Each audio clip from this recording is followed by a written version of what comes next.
अस्सलाम वालेकुम।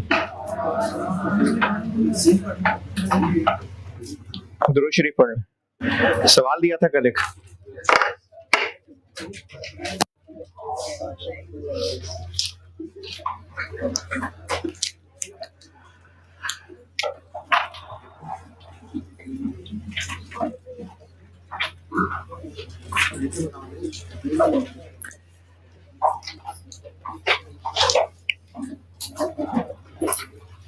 Spring 2022 question number 6 homework दिया था कल।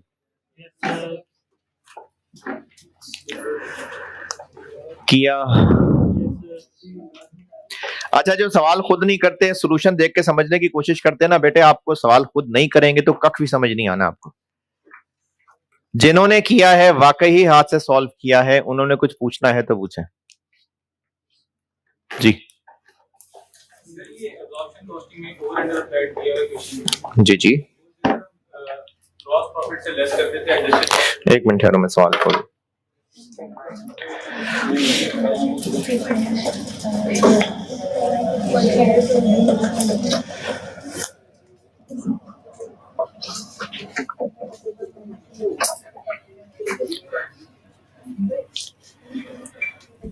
जी बताइए, इसमें कौन सा पॉइंट पूछ रहे हैं?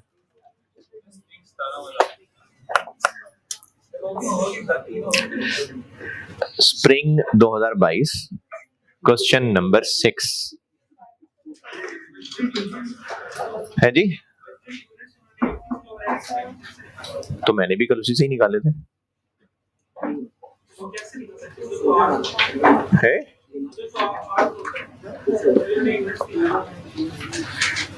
बजटेड आवर्स कैसे निकलते हैं?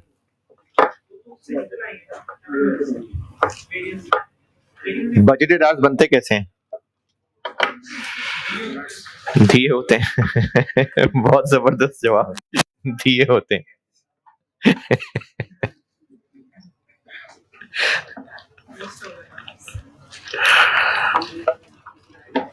ये स्प्रिंग 22 क्वेश्चन 6 किया किस किसने? और ये नहीं हुआ।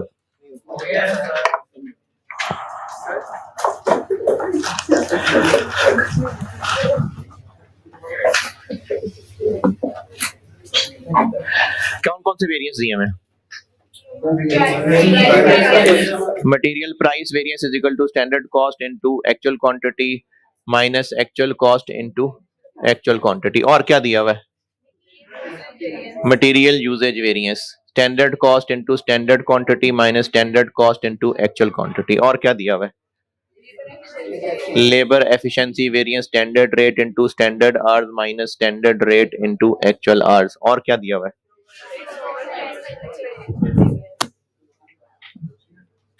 Fixed overheads spending variance, budgeted minus actual. और बस। मटेरियल प्राइस वेरिएंस कितना है? 15,000 पॉजिटिव। स्टैंडर्ड कॉस्ट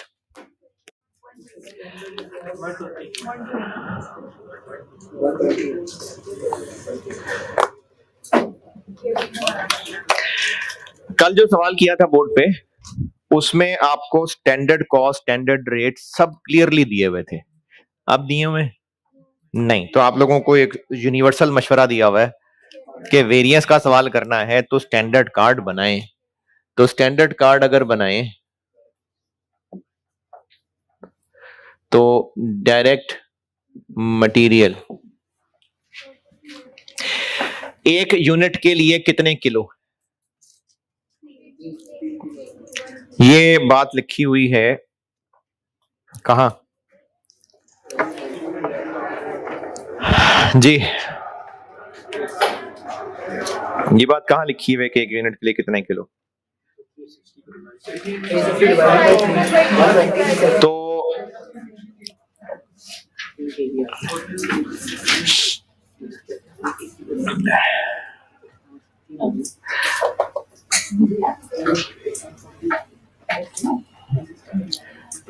आपको 360 रुपए जो दिए हुए हैं, ये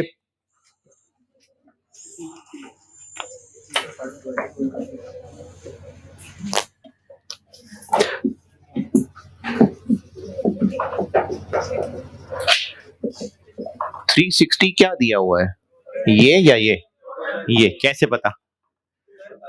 क्योंकि पॉइंट नंबर 1 में उसने लिखी ही बात यह है standard cost card per unit, और अब पर यूनिट की बात बता रहा है वो आगे रुपीस के कॉलम में, तो आपको सब ये चीजें बताएंगे। तो अगर स्टैंडर्ड कार्ड नहीं बनाएंगे तो आप लोग SC 360 को ले लेंगे। इसीलिए आपको कहा था कि वेरिएंस का सवाल करना है तो स्टैंडर्ड कार्ड जरूर बनाना पड़ेगा। कल मैंने इसलिए नहीं बनाया था क्योंकि सब स्टेट गिवन था सवाल में, तो स्टैंडर्ड कार्ड बनाना पड़ेगा। अब स्टैंडर्ड कार्ड बना रहा हूं मैं। पहले एक यूनिट के लिए 360 ये इधर लिखा हुआ है, 120 क्या है, वो ये है, तो फिर एक यूनिट के लिए 3 किलो। डायरेक्ट लेबर इसमें भी ऐसा ही है, ये 200 है, ये 100 है, तो 2 घंटे। वेरिएबल ओवरहेड्स, अच्छा अब ये जो वेरिएबल ओवरहेड्स और फैक्ट्री फिक्स्ड ओवरहेड्स हैं, इसके बारे में इन्होंने कहीं ऐसी बात की कि मशीन आवर से लिंक्ड है कि लेबर आवर से लिंक्ड है, नहीं बताया। इधर क्या है 175,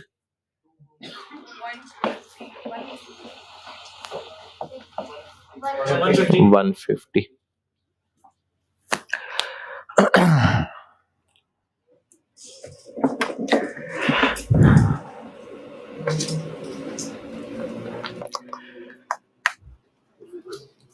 नीचे स्क्रीन ऑन हो गई होगी, आपको कैसे पता? नो सर, नीचे खैर नीचे स्क्रीन ऑन।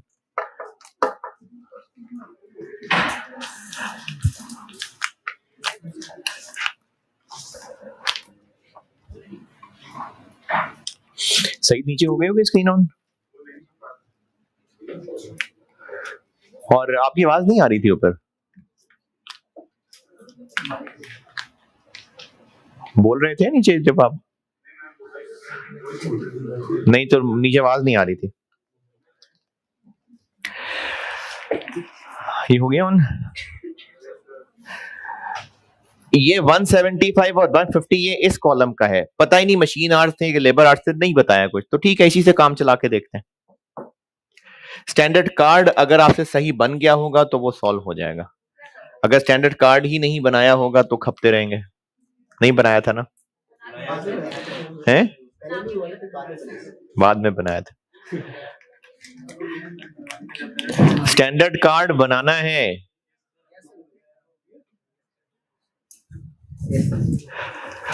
SC जी आ रही है।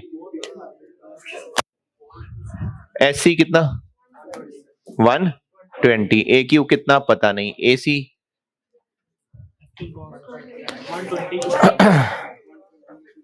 डायरेक्ट मटेरियल जो था वो 2% सस्ता मिला है, तो किससे 2% सस्ता? ये 120 से 2% सस्ता, तो कितना 117.5 6 तो यहां से AQ नहीं निकलेगा, निकल आएगा। जिन जिनको इसमें मसले आए हैं बताएं ना बेटे, मैं दिखा रहा हूं। पूछा क्या क्या था? एक्चुअल मटेरियल परचेज्ड, ये आ गया, हो गया।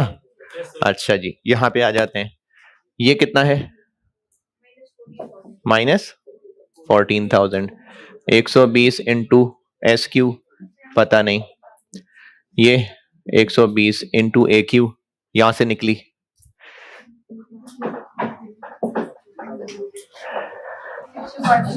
6250 है जी, ये परचेज्ड है। और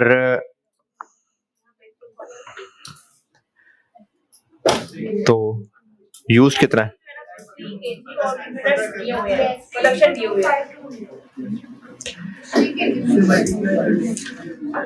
अच्छा SQ पता है, सॉरी SQ पता है, SQ पता है क्योंकि यूनिट्स प्रोड्यूस्ड बताए हुए हैं, और यूनिट्स प्रोड्यूस्ड हैं 25-20, और इनटू 3 किलो करेंगे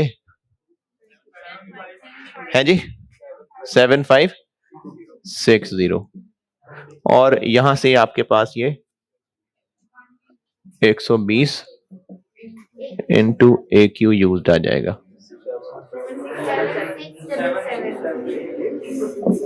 कितना?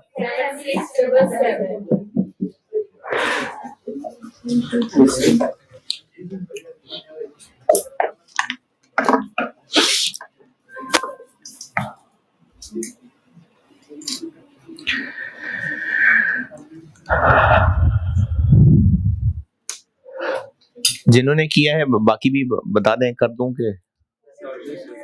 हाँ जी सर, वो ये जो एमपीवी है इसमें जो एक्चुअल क्वांटिटी है वो आपने परचेज वाली एज्यूम कर ली है, तो क्योंकि इसमें तो कोई इंफॉर्मेशन नहीं है ना इस बारे में कि केस 2 का पार्ट है।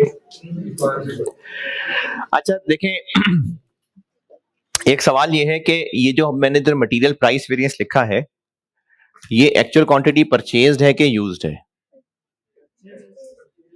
पता नहीं ना, inventory is valued at actual है, inventory is valued at standard है।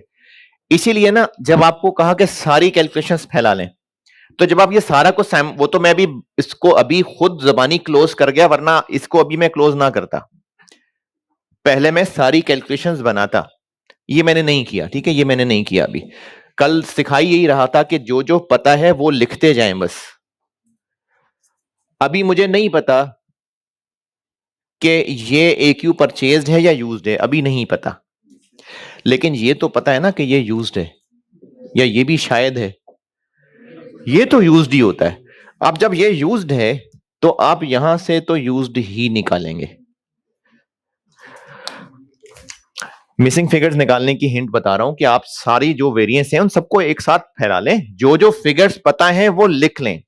अभी एक को क्लोज ना करें, जो जो पता है पहले एक बार लिख लें, फिर उनमें आपस में हिंट्स मिलेंगे। अब जैसे मटेरियल मैंने कर दिया क्लोज,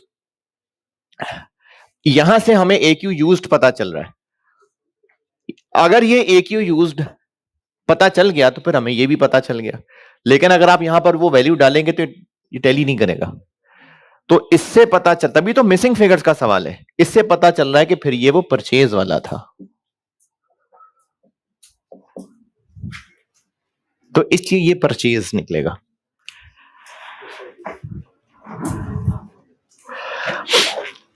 और लेबर में और पूछा था मटेरियल यूज्ड। हाँ, एक और हिंट रिक्वायरमेंट से निकाल के देते हैं आपको। परचेज और यूज्ड अलग अलग पूछे हुए, 2 नंबर 1 है और 2 नंबर 1 है, तो फिर ये दोनों डिफरेंट होंगे ना, तो इससे भी हिंट और आ गया पक्का। तो सवाल सारा पढ़ें ध्यान से, उसके बाद करते हैं सवाल सॉल्व। और पूछा है एक्चुअल लेबर आवर्स, वो यहां से निकलेंगे क्योंकि एफिशिएंसी वेरिएंस भी पता है, स्टैंडर्ड रेट भी पता है, स्टैंडर्ड आवर्स निकल आएंगे, यूनिट्स प्रोड्यूस्ड एक्चुअल पता है, और ये 2 घंटे पता है, यहां से एक्चुअल आवर्स निकलेंगे। और बजटेड प्रोडक्शन कैसे निकलेगी? बजटेड प्रोडक्शन ऐसे निकलेगी, ये पूछ रहा था कोई, बजटेड प्रोडक्शन ऐसे निकलेगी कि ये जो 150 है ये क्या है, 150 रुपए पर यूनिट है कि पर आर है? पर यूनिट है। तो ये 150 कैसे निकला होगा? Budgeted fixed overheads divided by budgeted production. तो जब आप बजटेड फिक्स्ड ओवरहेड्स को इससे डिवाइड करेंगे तो बजटेड प्रोडक्शन आ जाएगी। है ये कैसे निकाली? यूनिट्स प्रोड्यूस्ड बताए हैं ना पॉइंट नंबर 2 में, इनटू 3 किलो। और इस सवाल में पूछें जो पूछना है, चलें कुछ नहीं पूछना। स्प्रिंग 17, वो 3 कौन से दिए थे मैंने होमवर्क? करते नहीं हो तो और बात है, मैंने तो 2 दिए थे, यानी 1 दिया था और 1 कहा था कि जिन्होंने नहीं किया वो मैं आधी बात कल करूंगा। Spring 22 question number 6 done. Spring 22 question number 6 done. कोई किसी का और सवाल, परेशानी, तकलीफ? जी सर, वो ये तो आपने कह दिया ना कि इसको सारों को खिला रहे हैं, अब एग्जाम में प्रेजेंट कैसे करें? मतलब इन सबको वर्किंग पे एक सफा छोड़ के वर्किंग में डाल दें और फिर एक लाइन वहां से जब। अच्छा, ये सवाल पेपर में प्रेजेंट कैसे करें? आपने ये सारी कैलकुलेशंस फैला ली, और फैला ली तो इतनी को जगह तो रखें इसके लिए कि आप इसके लिए को 3 लाइनें लिख सकें।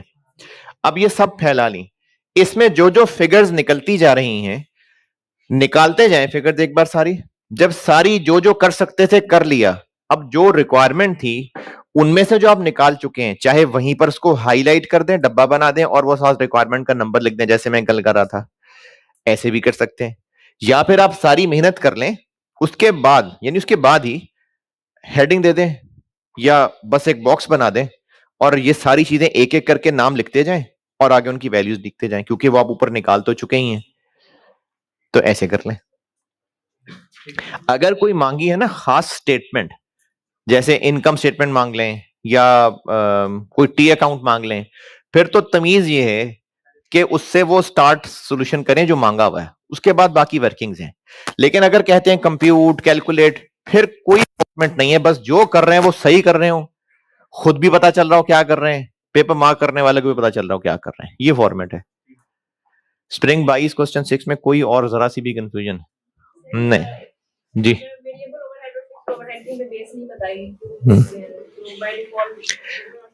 देखें अभी इस सवाल में ना इनके बारे में कुछ पूछा ही नहीं था, और जो फिक्स्ड ओवरहेड्स निकले हैं बजटेड प्रोडक्शन इससे हल हो जाएगी। फिर भी अगर कहें नहीं हमने इसको किसी ना किसी से रिलेट करना है, सवाल में मशीन आवर्स हैं कहीं, तो फिर इसको इसी से रिलेट कर लेते हैं।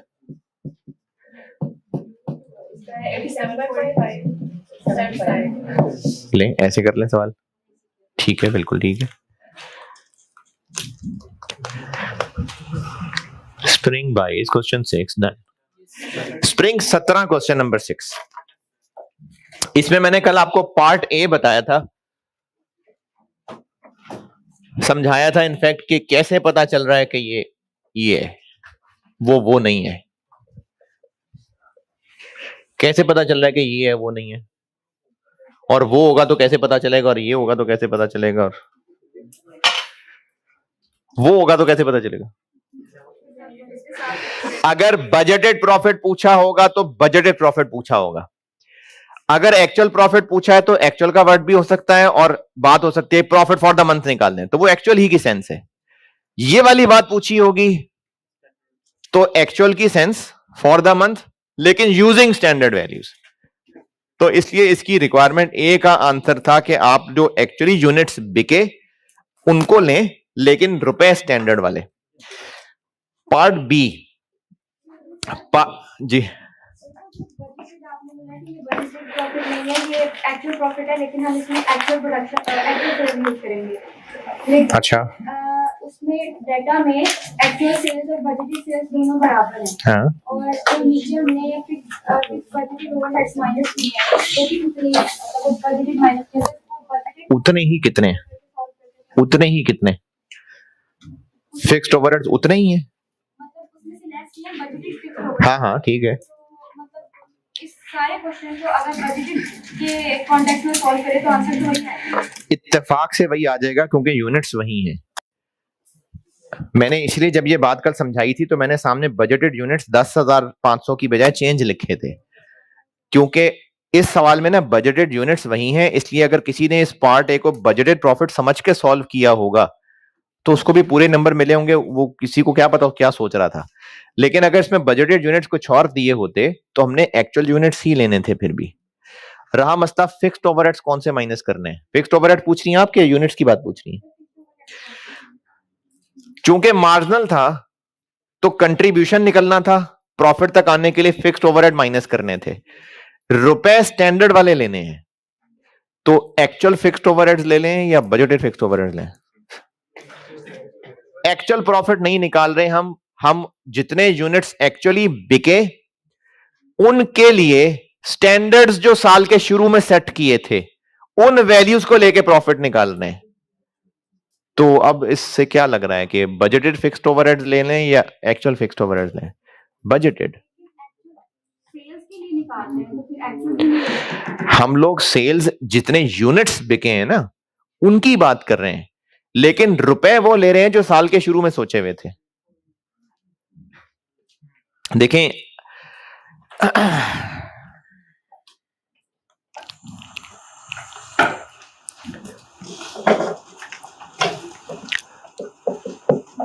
इसका आंसर क्या चीज होती है?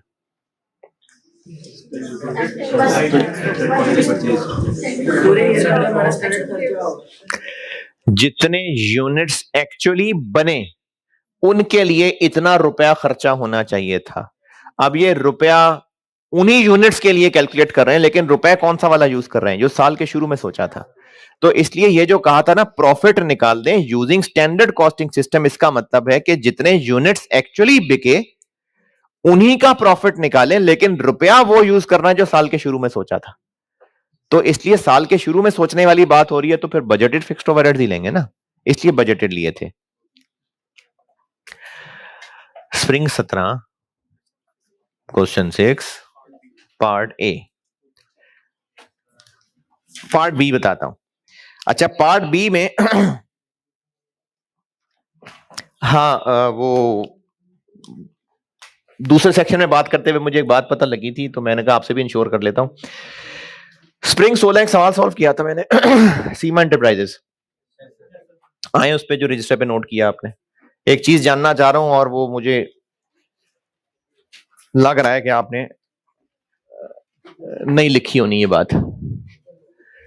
एक्चुअल प्रॉफिट निकाला था मैंने और opening finish goods, cost of goods manufactured, ये मैं स्प्रिंग 16 की बात कर रहा हूं। सीमा एंटरप्राइजेस ये को 2-4 लेक्चर पहले सॉल्व किया था बोर्ड पे, और इधर क्या निकला था 19.74, और ये क्लोजिंग फिनिश गुड्स थी 1000 इंटू 1700 1.70, ये किया था मैंने। यहां पर एक ज़बानी वैरायटी बोली थी, और इस तरह के जो सुनहरी मोती झड़ते हैं ना मेरे मुंह से, तो उनको लिखा करें, और अगर नहीं लिखा था तो इसलिए अब लिख लें। मैंने उस दिन ज़बानी एक वैरायटी ये बोली थी कि अगर ये inventory valued at actual cost होता तो फिर हम इस 1700 की बजाय क्या करते? हम इस 1700 की बजाय ये करते कि 19.74 मिलियन रुपए के 12,000 यूनिट्स बने थे, तो एक कितने का? ये मिलियन है।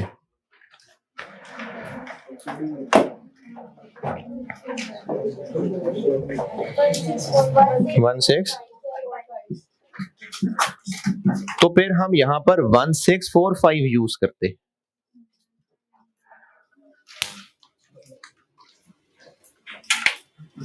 जी मैंने उस दिन एक ज़बानी वैरायटी बोली थी। इस तरह की ज़बानी वैरायटियां जो बोलता हूं वो तो ना लिख लिया करें। उन्हें पिछली क्लास में पूछा तो वो किसी को लिखा ही नहीं था, मैंने इसलिए आपको भी इंश्योर किया और मुझे यकीन आ गया है कि आपने भी नहीं लिखा था।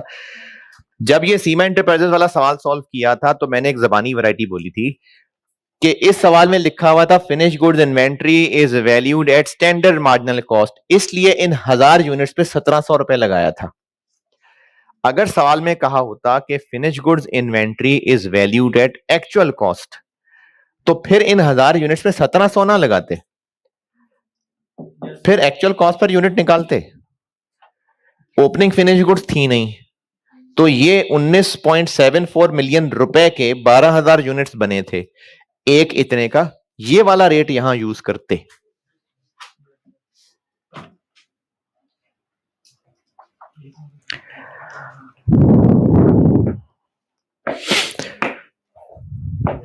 तो इधर आंसर आ जाता 1.65 आ जाता।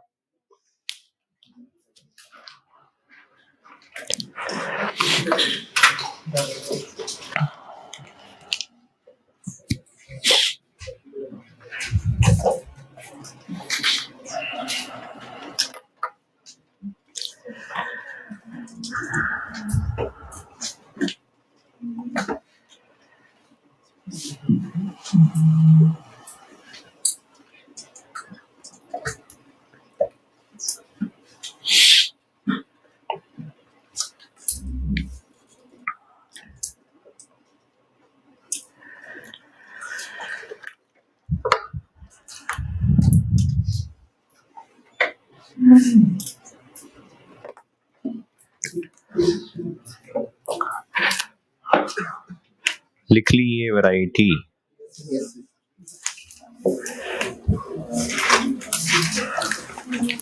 लिखी? अच्छा, अब मैं स्प्रिंग 17 की जो बात बता रहा था, ये जो बात बताने लगा हूं ना, इसकी अगर वजह जाननी हो किसी ने तो उसके अलग से पैसे हैं। तो बस एक पॉइंट बता रहा हूं कि करना क्या है, क्योंकि इसकी वजह ना किसी दौर में बताता था तो पूरी क्लास लगा के उस एक एग्जाम्पल बना के वो पूरी क्लास में लगाता था, फिर एंड पे बच्चे पूछते सर बताएं करना क्या है। तो फिर मुझे रियलाइज हुआ कि इसको खास फायदा नहीं था वजह बताने का। वैसे मैं आपको सारा कुछ कॉन्सेप्चुअली बताता हूं, लेकिन कुछ चीजें होती हैं जो काउंटर प्रोडक्टिव हो जाती हैं, तो इसलिए इसकी वजह जो बताने लगा हूं उसकी वजह नहीं बता रहा। किसी ने जाननी हो तो वो फिर अगली दफा पूछ ले, अभी बस जाने दें ऐसे ही।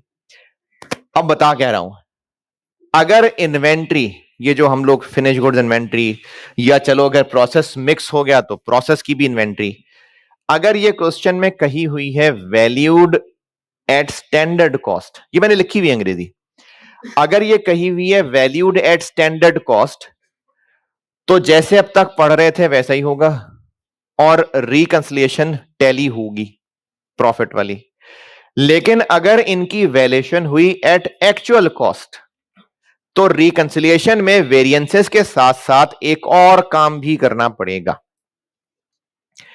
दोबारा ये लिखा हुआ है मैंने, ये जो फिनिश गुड्स इन्वेंट्री है, वर्क इन प्रोसेस इन्वेंट्री है, अगर ये वैल्यूड एट स्टैंडर्ड कॉस्ट हैं जैसे इस सवाल में था, तो फिर रिकंसिलिएशन जैसे पड़ी है वैसे ही हो जाएगी टैली।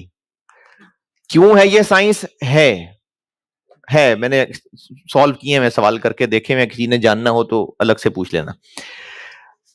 स्टैंडर्ड कॉस्ट पे वैल्यू होगा तो रिकंसिलिएशन टैली होगी, लेकिन अगर ये inventory valued at actual cost हुई तो सिर्फ वेरिएंसेस से प्रॉफिट टैली नहीं होगा, एक इन्वेंट्री की भी एडजस्टमेंट डालनी पड़ेगी, और वो एडजस्टमेंट होगी इन दोनों का डिफरेंस।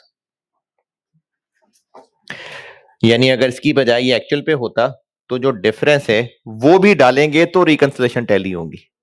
किसका डिफरेंस? इन्वेंट्री स्टैंडर्ड पे वैल्यू हो रही है तो क्या, एक्चुअल पे होती तो क्या। और ये क्लोजिंग की बात है, ओपनिंग है तो साइन बदल जाता है।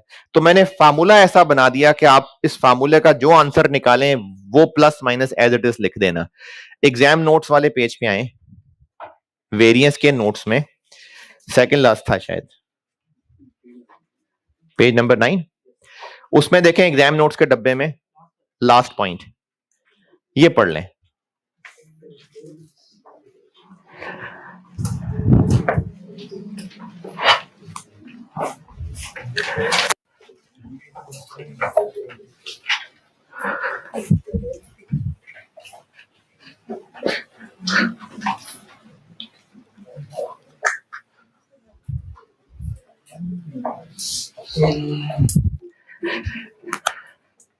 स्प्रिंग 17 क्वेश्चन 6 के पार्ट बी में ये रोला था, ये एक एडजस्टमेंट डालेंगे तो पार्ट बी रिकंसिलिएशन टैली होगी।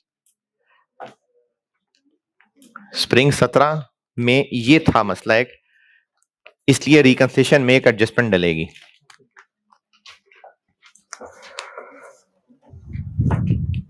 और स्प्रिंग 17 का पार्ट सी, ये मार्जिनल एब्जॉर्प्शन वाला सवाल है। स्प्रिंग 17 का पार्ट सी मार्जिनल एब्जॉर्प्शन वाला सवाल था कि मार्जिनल वाला प्रॉफिट निकालें, एब्जॉर्प्शन वाला प्रॉफिट निकालें और रिकंसाइल करें। तो ये कभी अगर आपका दिल करे तो तसल्ली से बैठ के इस सवाल को बेशक सॉल्यूशन ही देख लेना। ये स्प्रिंग 17 ना बहुत डिफरेंट सवाल था अपनी काइंड का, ये पार्ट ए वाली जो बात की है, तो ये पार्ट सी मार्जिनल एब्जॉर्प्शन वाली रिकंसिलिएशन है। ये मैंने अपना फॉर्मेट इसलिए बना के दिया था क्योंकि आईकेप के सॉल्यूशन में ना काफी कुछ ब्रैकेट में किया हुआ है तो वो समझ नहीं आ रही होती, तो इसलिए मैंने इसको अलग से सॉल्यूशन बना के दिया था और ये ग्रुप में भी शेयर कर दिया था और आप लोगों के एलएमएस पे भी रख दिया था, ऑनलाइन वालों के। रिवर्स कैलकुलेशंस से भी बाहर आ गए।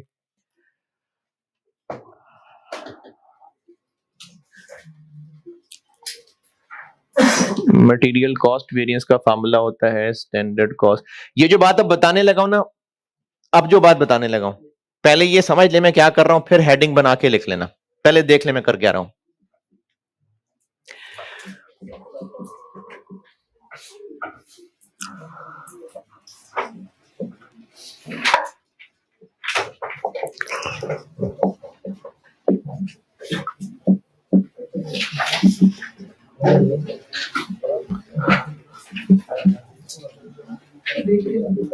इसका आंसर बताएं। अच्छा अलग अलग बताइएगा, इसका बताएं पहले। 22 इसका 259 200 34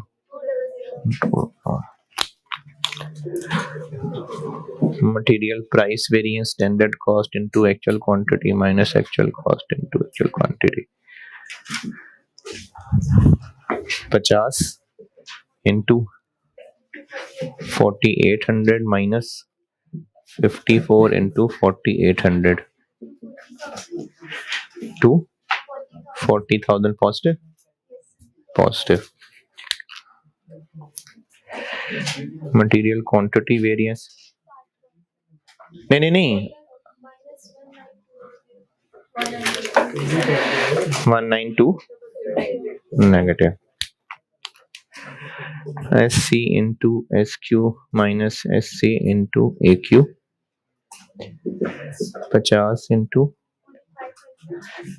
4500 minus 50 into 4800 15,000 negative।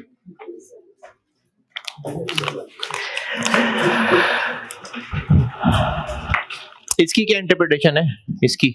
AC into AQ। Variance के पहले लेक्चर पे आ गया मैं, बिल्कुल जो मटेरियल के वेरिएंसेस बताए थे।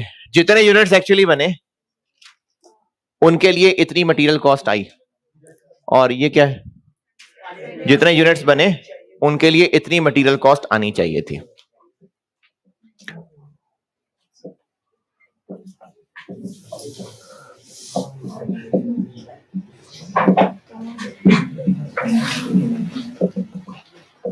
ये भी नोट ना करें कुछ, पहले देख ले मैं कर क्या रहा हूं।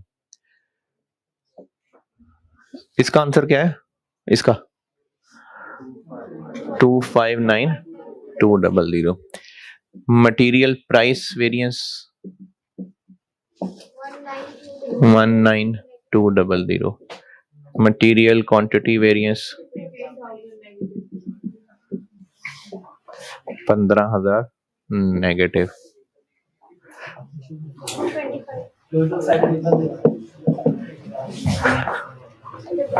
ये क्यों आ गया इतना?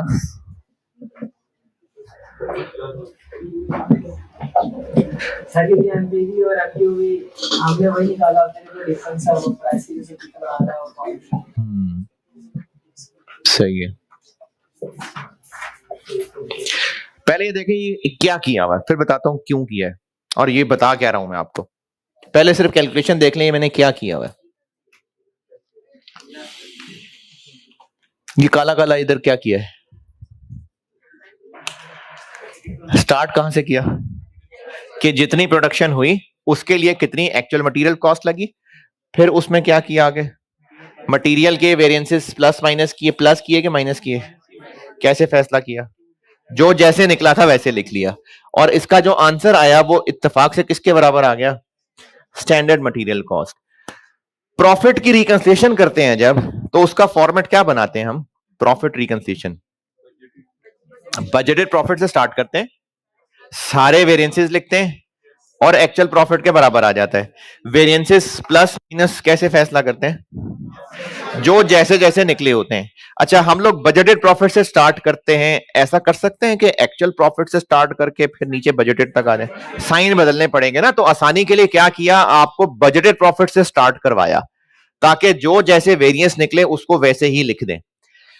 आपसे कॉस्ट वेरिएंस भी कॉस्ट की रिकंसिलिएशन करने को कहा जा सकता है। ये कॉस्ट की रिकंसिलिएशन है जो कि मटेरियल कॉस्ट की रिकंसिलिएशन है। यानी अगर आपको सवाल पूछा जाता है कि मटेरियल, डायरेक्ट मटेरियल कॉस्ट की रिकंसिलिएशन कर दें, वो ये, यानी फॉर्मेट क्या बना, एक्चुअल से स्टार्ट करना है। इसमें एक्चुअल मटेरियल कॉस्ट से स्टार्ट करें, मटेरियल के वेरिएंसेस लिखें और उसका जो आंसर आएगा वो स्टैंडर्ड मटेरियल कॉस्ट के बराबर आएगा। तो ये जो अभी मैंने समझाया, आप हेडिंग दे लें, कॉस्ट की रिकंसिलिएशन पूछी जाए तो क्या करना है, कॉस्ट रिकंसिलिएशंस। एक ये मैंने बना के दिखा दी मटेरियल की, अगर लेबर की पूछी जाए तो क्या बना लें format, actual labour cost, labour rate variance, labour efficiency variance, idle time variance, और इसका जो आंसर आएगा वो स्टैंडर्ड लेबर कॉस्ट। ये लेबर कॉस्ट की रिकंसिलिएशन। तो ये नाम लेके पूछी जा सकती है आपको किसी भी, यानी मटेरियल, लेबर, वेरिएबल ओवरहेड और फिक्स्ड ओवरहेड, इनमें से किसी एक की भी आपको पूछा जा सकता है कि कॉस्ट की रिकंसिलिएशन बना दे। ये तरीका है उसका। एक्चुअल से शुरू करना है।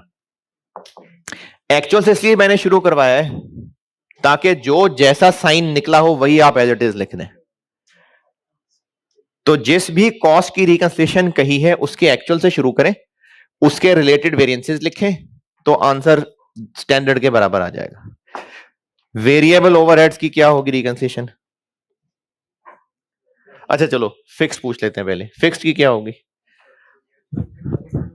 लिख लें, पहले नोट कर लें इसको, पहले ये नोट कर लें।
है जी, तंग आ गए?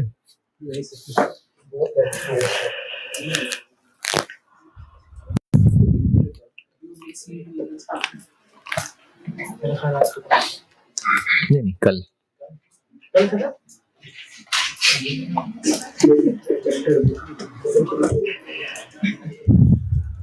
इसके बाद कॉस्ट पढ़ने वाली आवाम के दिलों का सबसे बड़ा खौफ सीवीपी।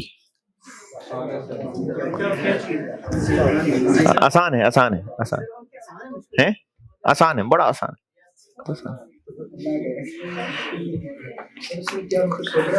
सोचना असल असल असल दूसरी रख पे आपने हाथ रखा, ये है असल में टेंशन, असल मुश्किल ये है उस चैप्टर की। वरना मैं जैसे कराऊंगा, कोशिश यही करूंगा कि आपको बहुत स्ट्रक्चर्ड पढ़ाऊं, तो वो मुश्किल नहीं लगता, लेकिन क्योंकि सोचना पड़ता है ना, वो फिर मुश्किल हो जाता है। फिक्स्ड ओवरहेड्स के लिए अगर आपसे मांगी जाए फिक्स्ड ओवरहेड्स की रिकंसिलिएशन, तो एक्चुअल फिक्स्ड ओवरहेड से शुरू करें और फिक्स्ड ओवरहेड्स एक्सपेंडिचर वेरिएंस, और फिक्स्ड ओवरहेड्स वॉल्यूम वेरिएंस, या फिर इसकी जगह fixed overheads capacity variance, fixed overheads efficiency variance, और इनका आंसर किसके बराबर आ जाएगा? Standard fixed overheads. उसके लिए क्या नाम इस्तेमाल कर रहे होते हैं? Standard fixed overheads, applied.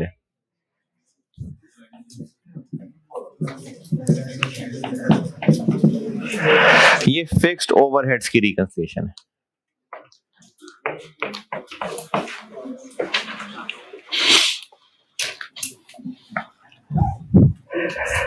और इसी तरीके से एक्चुअल वेरिएबल ओवरहेड्स, इसमें variable overheads spending variance, variable overheads efficiency variance, और ये किसके बराबर आएगा? ओवरहेड है। स्टैंडर्ड के वर्ड की जगह इसमें इस्तेमाल हो रहा होता है, अरे नहीं बजटेड भाई,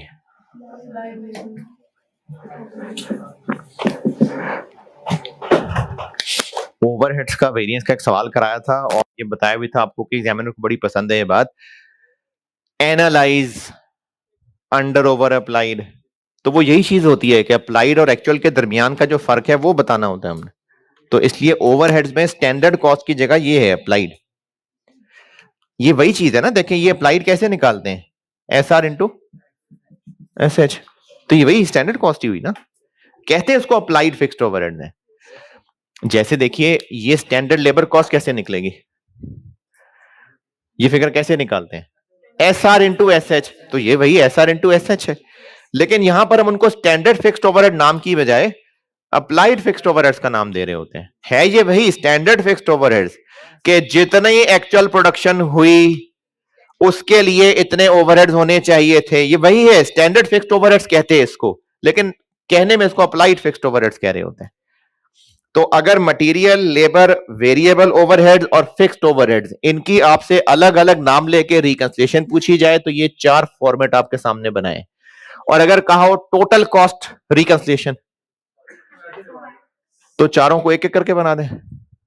नहीं, आप लोग एक ही रिकंसिलिएशन बनाएंगे जिसका स्टार्टिंग पॉइंट क्या होगा,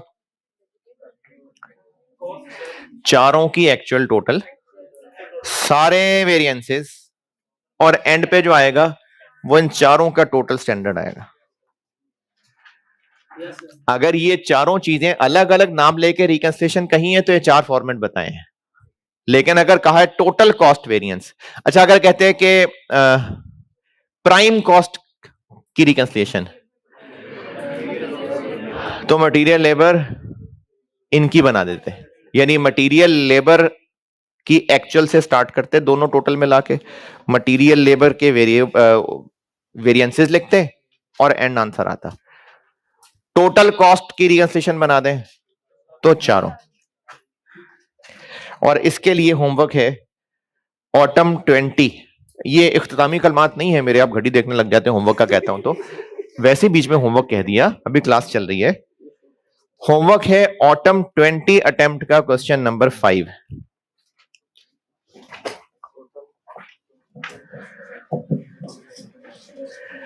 ऑटम 20 क्वेश्चन 5। अच्छा 2 बातें, एक तो ये कि आईकैप के सॉल्यूशंस में फॉर्मेट थोड़े डिफरेंट वर्किंग की होती हैं तो वो बच्चे उलझ जाते हैं, तो इसलिए जिस फॉर्मेट पे सिखाया है उस फॉर्मेट पे सॉल्व करके मैंने पैक की बुक जिसके पास है उसमें मैंने सॉल्यूशन तो छपवा दिया, जिनके पास पैक की बुक नहीं है वो अभी दोपहर में आपसे एक सॉल्यूशन शेयर हुआ होगा इसी सवाल का, हुआ है कि नहीं हुआ है। और ये जो ऑनलाइन वाले बच्चे हैं इनके LMS पे रखा है मैंने, तो वो फिर अपने फॉर्मेट पे बना के शेयर कर लिया आपसे।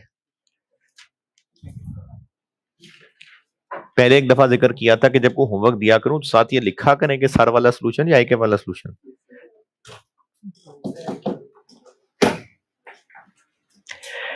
लिमिटेड? जी सियारा लिमिटेड।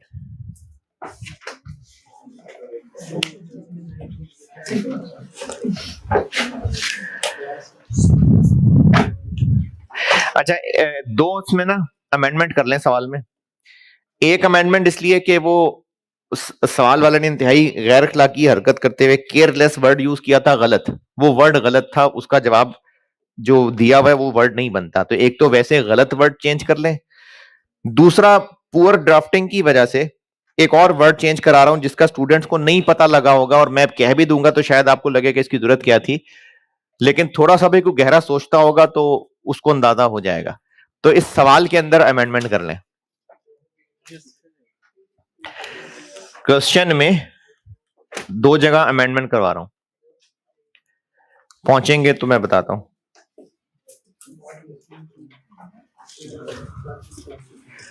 ऑटम 20 अटेम्प्ट है, क्वेश्चन नंबर 5 है। बैक की बुक में प्रैक्टिस क्वेश्चन 3 था ये।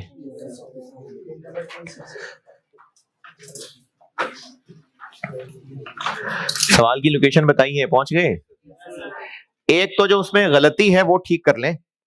रिक्वायरमेंट बी क्या लिखा हुआ है? रिकंसाइल दी बजटेड एक्सपेंडिचर। ये इंतहाई गैर अखलाकी हरकत है। बजटेड का वर्ड बिल्कुल गलत है, स्टैंडर्ड एक्सपेंडिचर, क्योंकि हम लोग इस एक्चुअल मटेरियल कॉस्ट को बजटेड मटेरियल कॉस्ट से नहीं रिकंसाइल कर रहे, स्टैंडर्ड मटेरियल कॉस्ट से रिकंसाइल कर रहे हैं। सोल्यूशन यही है, मतलब सोल्यूशन इसका यही था कि ये वेरिएंसेस थे लेकिन वो बजटेड कहना गलत है। तो रिकंसिलिएशन जो लिखी हुई है पार्ट बी में, रिक्वायर्ड बजटेड का वर्ड काट के स्टैंडर्ड का वर्ड लिख लें। ये थी इसमें टेक्निकल गलती, कर लिया चेंज। दूसरा, एक केयरलेस ड्राफ्टिंग की वजह से, आल्दो के उसे सवाल पे फर्क नहीं पड़ेगा, लेकिन थोड़ा सा भी कोई सियाना बच्चा हुआ तो ये सियारा वाला सवाल करते करते ना वो पेपर में उलझ जाएगा और टाइम जाया कर देगा। एक्चुअल डाटा के नीचे पॉइंट नंबर 2, एक्चुअल डाटा का टेबल बना हुआ है, उसके नीचे पॉइंट नंबर 2,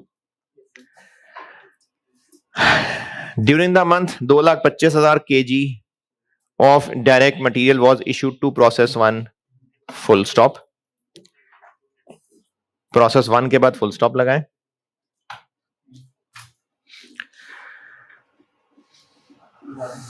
लगा दिया। अगला सेंटेंस शुरू होगा इसी पॉइंट में, फुल स्टॉप के बाद अगला सेंटेंस शुरू करा रहा हूं। इनपुट लिखवा रहा हूं, प्रोसेस 1 के बाद फुल स्टॉप लगा दिया। अब उसके बाद फुल स्टॉप के बाद अगला सेंटेंस शुरू हो गया। इनपुट फॉर प्रोसेस 1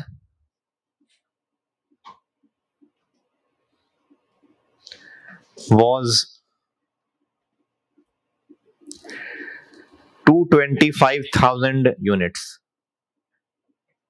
2,25,000 यूनिट्स, और आगे से फिर कंटिन्यू हो जाएगा। आगे से क्या कंटिन्यू हो जाएगा? And 2 lakh units were transfer to process 2। नहीं, ये तो क्लियरली अभी भी पता चल रहा है कि आउटपुट 2 लाख है। इनपुट नहीं बताया इस सवाल में। मैं सवाल दोबारा चेंज करा रहा हूं। पॉइंट नंबर 2 तक पहुंचे। जब आप सवाल पढ़ेंगे ना तो शायद सारे बच्चों को ही यही लगेगा कि ये जो 2,25,000 kg लिखा हुआ है ये इनपुट है, जबकि प्रोसेस वेरिएंस मिक्स वाले सवाल में, वैसे प्रोसेस वेरिएंस मिक्स नहीं था, ये गलती से बोल दिया। नहीं नहीं, है सॉरी है जो, लेकिन अगर प्रोसेस वेरिएंस मिक्स नहीं भी हो तो प्रोडक्ट की क्वांटिटी और मटेरियल की क्वांटिटी इस चैप्टर में डिफरेंट ही है, तभी तो प्रोडक्ट के एक यूनिट में इतने इतने किलो लग रहे होते हैं। तो यहां पर ये जो 2,25,000, चूंकि ये प्रोसेस मिक्स वाला सवाल है तो क्वांटिटी स्केड्यूल बनाते, opening unit, opening work in process, input, closing, loss वगैरह अगर कोई है तो, और आउटपुट, ठीक है, ये करते। नॉर्मल लॉस, अब नॉर्मल लॉस, प्रोसेस मिक्स वाला सवाल है ये। तो ये जो इनपुट की फिगर यहां लिखनी है, ये वो फिगर है कि कितने किलो मटेरियल यूज हुआ? नहीं, ये प्रोडक्ट के यूनिट्स हैं जो जिन पे इस महीने काम शुरू हुआ, वो नहीं दिया था इस सवाल में। ये जो पॉइंट नंबर 2 का पहला सेंटेंस स्टार्ट हो रहा है, 2,25,000 kg of direct material was issued to process, ये क्या चीज है? ये इनपुट है, ये direct material issued to process है, ये नहीं लिखना होता हमने इनपुट के अंदर, ठीक है। लेकिन चूंकि वो उतनी ही चीज थी तो उसने उसको सेंटेंस में बॉदर नहीं किया कि उसको अलग से ये यूनिट्स बताने चाहिए थे, तो इसलिए सवाल करते हुए शायद कोई गौर भी ना करता और इस 2,25,000 को इनपुट ही ले लेता। सवाल बनाने वाले ने भी गौर नहीं किया होगा, लेकिन कोई जरा सा भी सोचने वाला होगा तो उसके लिए गैर अखलाकी हरकत थी, इसलिए मैंने आपको इस सवाल में चेंज करा दी। चेंज दोबारा बता रहा हूं, पॉइंट नंबर 2 दोबारा बता रहा हूं, डायरेक्ट नहीं sorry, during the month 2,25,000 kg of direct material was issued to process 1 full stop. अब इसी पॉइंट में फिर अगला सेंटेंस शुरू किया कि input for process 1 was 2,25,000 units and 2 lakh units were transfer to process 2। तो ये 2 लाख क्या है? ये फिर आउटपुट हो जाएंगे। ये सवाल है, ये होमवर्क है आपका, है जी। यार ऐसी मतलब इनपुट आउटपुट का डिफरेंस लॉस हो जाएगा। कोई ओपनिंग वर्क इन प्रोसेस नहीं, कोई क्लोजिंग वर्क इन प्रोसेस नहीं, कोई नॉर्मल लॉस नहीं, कोई एबनॉर्मल लॉस नहीं।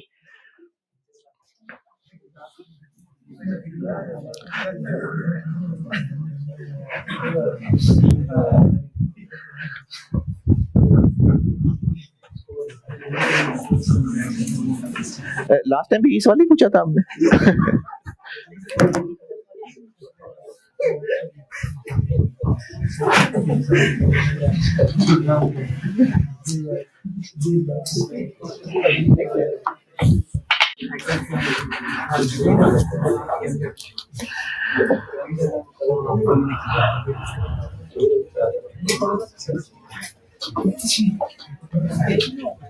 अच्छा, कुछ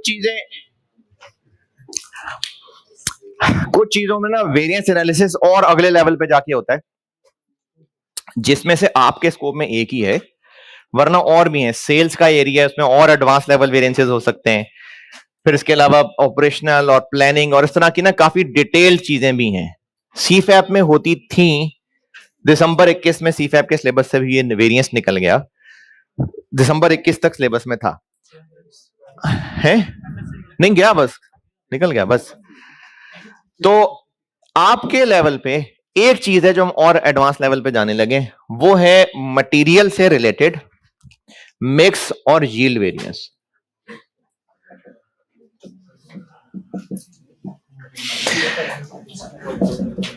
मिक्स और यील्ड वेरिएंसेस, ये लास्ट है इस चैप्टर का हिस्सा,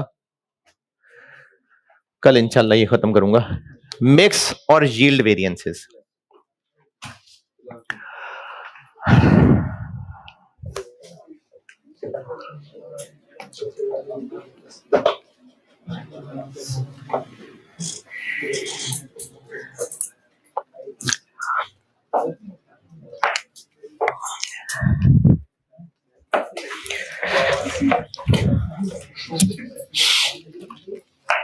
अच्छा इसकी ना पहले कहानी सुन के वो आपने लिखना है कुछ ना कुछ, मैं बार बार बोल भी दूंगा ताकि आप लिख सकें, फिर मैं बताऊंगा कि फार्मूले में करना क्या है। पहले इसकी कहानी बता रहा हूं।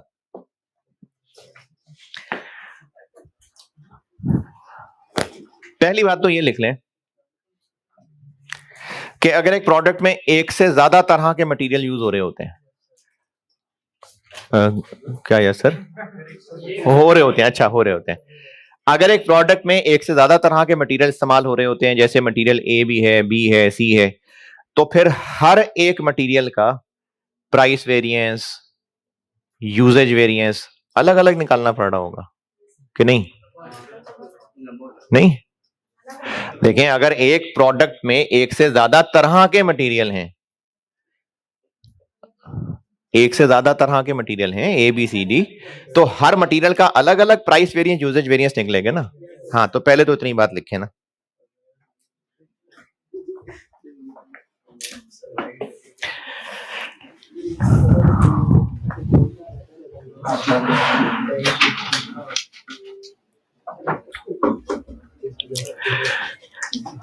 फॉर्म, अच्छा ये ना मौका देख के ना साथ साथ ये फॉर्म भरते जाइएगा जल्दी से, जिसका रहता है। कल भी उनको वापस भेज दिया था।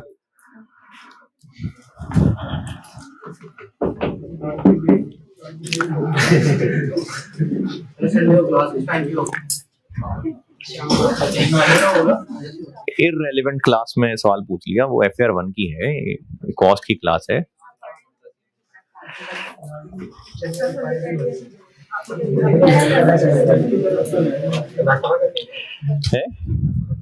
नाश्ता नहीं करके आना, रोजा रखना,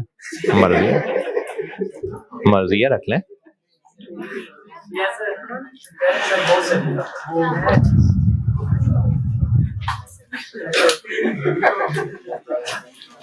अगर प्रोडक्ट में एक से ज्यादा तरह के मटेरियल हैं तो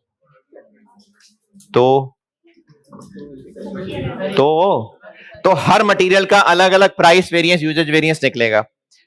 यहां तक लिखे ना, आगे बढ़ाऊं फिर।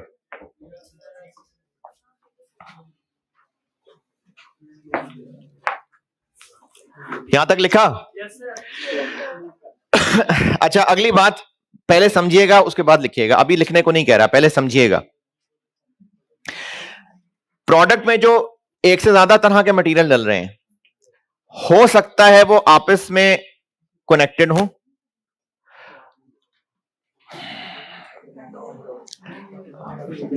प्रोडक्ट में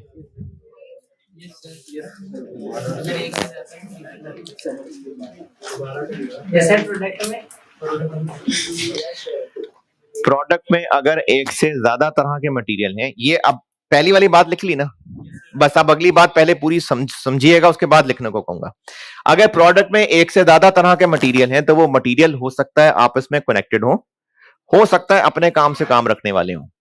जैसे अगर खाने पीने की चीज है, उसमें जो इंग्रेडिएंट्स हैं वो उसके डायरेक्ट मटेरियल हो गए। अब अगर वो इंग्रेडिएंट्स आपस में कनेक्टेड हैं तो इससे मेरी मुराद ये है कि उस खाने पीने की चीज के इंग्रेडिएंट्स में अगर लाल मिर्च भी एक इंग्रेडिएंट है और वो ज्यादा तेज वाली है इस दफा, तो उसकी कंपनसेशन के लिए हो सकता है साथ हल्दी का क्वांटिटी चेंज करनी पड़े। इसी तरह से अगर आलू मीठे वाले आ गए हैं तो साथ हो सकता है मिर्चें ज्यादा करनी पड़े। तो अब वो प्रोडक्ट में आपस में इस्तेमाल होने वाले मटेरियल कनेक्टेड होने का मतलब है कि एक की क्वालिटी क्वांटिटी दूसरे की क्वालिटी क्वांटिटी को अफेक्ट कर सकती है। ये मतलब है मेरा कनेक्टेड होने से। और अपने काम से काम रखने वाले से मेरी मुराद ये है कि अगर गाड़ी के अंदर सीट थोड़ी सी बड़ी लग गई, जो फोम है थोड़ा ज्यादा सख्त वाला आ गया, तो टायर 4 करके 5 कर लें, मतलब एक को कंपनसेट करने के लिए टायर बढ़ा दें? नहीं। तो ये मटेरियल हैं तो अलग अलग, लेकिन अपने काम से काम रख रहे हैं, हर एक का अपना स्टैंडर्ड है, अपना साइज है। ये बात अब मैं दोबारा कर रहा हूं। प्रोडक्ट में डलने वाले मुख्तलिफ पहली बात ओके ना? दूसरी बात ये बता रहा हूं कि प्रोडक्ट में डलने वाले मटेरियल्स अगर आप इसमें कनेक्टेड हैं तो इसका मतलब है कि एक की क्वालिटी क्वांटिटी दूसरे की क्वालिटी क्वांटिटी को अफेक्ट करेगी। ये टॉपिक इनके लिए है। और अगर एक दूसरे के साथ कनेक्टेड नहीं है, अपने काम से काम रखना है, तो टॉपिक उनके लिए नहीं है। नहीं समझ आई बात? अगर प्रोडक्ट में डलने वाले एक से ज्यादा मटेरियल्स आपस में कनेक्टेड हैं, आपस में कनेक्टेड का मतलब है कि एक की क्वालिटी क्वांटिटी दूसरे की क्वालिटी क्वांटिटी को अफेक्ट करेगी, जैसे खाने की चीजों में इंग्रेडिएंट्स, तो फिर ये टॉपिक उनके लिए है। और अगर वो मटेरियल आपस में कनेक्टेड नहीं है, मतलब कनेक्टेड नहीं है कि उनकी क्वालिटी क्वांटिटी दूसरे की क्वालिटी क्वांटिटी को अफेक्ट नहीं करती है, तो फिर उनके लिए टॉपिक नहीं है।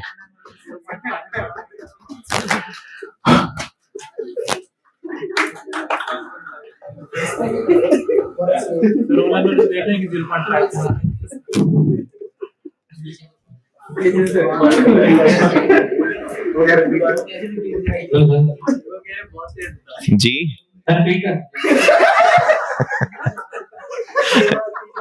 जी जी जी, मुझे मैं दोबारा बता रहा हूँ। नहीं, आप इसको पूरा समझें, फिर अपने आप को समझा लें।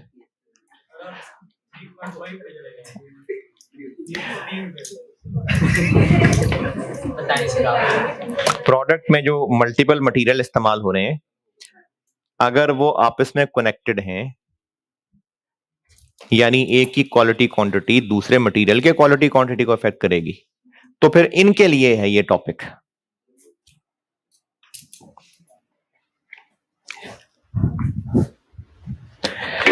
मिसाल में वही खाने पीने की चीजें,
इतना भी लिख लिया।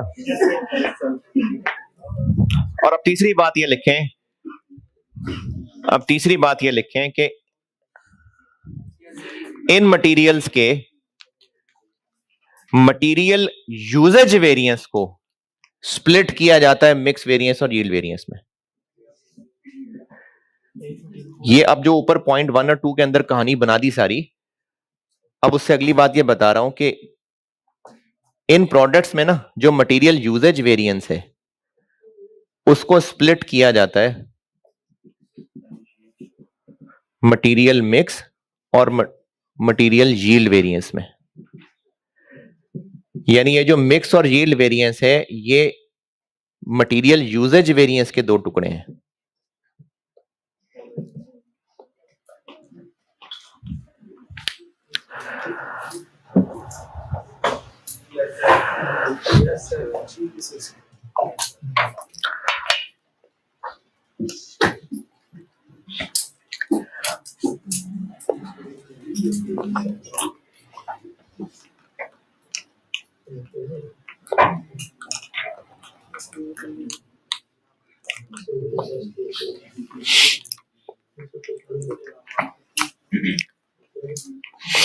सैटरडे को लॉ की क्लास नहीं होती ना?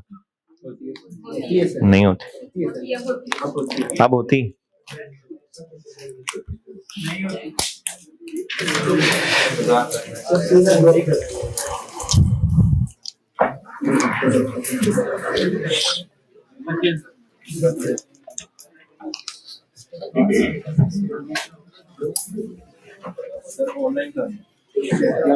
अच्छा, कल बहरहाल मैं कोशिश करूंगा कि FAR2 को 5-7 मिनट अगर पहले छोड़ सकूं तो आप लोग टाइम पे आए।